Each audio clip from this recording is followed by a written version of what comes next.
जब दिल्ली में किसानों को लठ पड़ रहे थे तो हम नौजवानों को बोला करते थे कि आओ इनके साथ खड़े हो जाओ, लेकिन युवा कहते थे हमें तो पेपर देने हैं। यदि आज किसानों के साथ आंदोलन किया तो हमें एग्जाम नहीं देने देंगे, ये हमारे रिजल्ट रोक लेंगे, ये हमारे ऊपर कानूनी कार्रवाई कर देंगे, ये एफआईआर कर देंगे और फिर हम लोग नौकरी नहीं लग पाएंगे।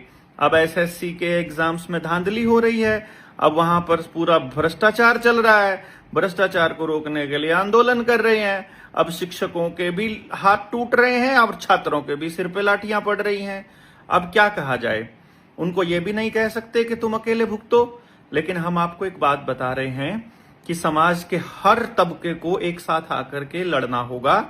एक बार आकर के इनसे लड़ लीजिए, फिर अपनी व्यवस्था बनाने की दिशा में काम करना होगा, बजाय इसके कि इन काले अंग्रेजों को दोबारा से ये लोग इस पार्टी को छोड़कर दूसरी पार्टी में चला जाएं और फिर माहौल देश का ऐसा हो जाए और आपको लगे कि आपने सरकार बदल दी तो माहौल भी बदल जाएगा, तो ये भी बहुत भारी गलती हो जाएगी।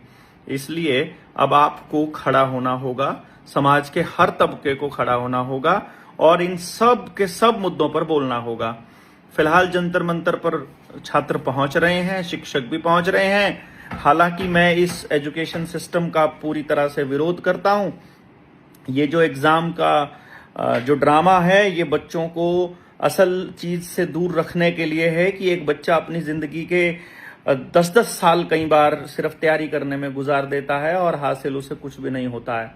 99.99% बच्चों के हाथ में तो केवल असफलता ही लगती है। बाकी इस उम्मीद में लगे रहते हैं कि फलाने गांव का एक बच्चा इतने घंटे पढ़ा करता था, शायद हमारे वाले का भी नंबर आ जाए। तो माँ बाप भी बच्चों को कहते रहते हैं कि बेटा तुमको पढ़ना चाहिए, और पढ़ते रहते हैं, तैयारियां करते रहते हैं, बल्कि याद करने को ही शिक्षा मान बैठे हैं। और आपको पता ही है कि इस सारी की सारी शिक्षा प्रणाली की जड़ में क्या है? झूठ। और झूठी इन्फॉर्मेशंस को याद करना वो एजुकेशन बोलते हैं और उसी के दम पर नौकरी पाने को जीवन में सफलता कहते हैं। लानत है ऐसे बच्चों पर भी और ऐसी शिक्षा प्रणाली पर भी।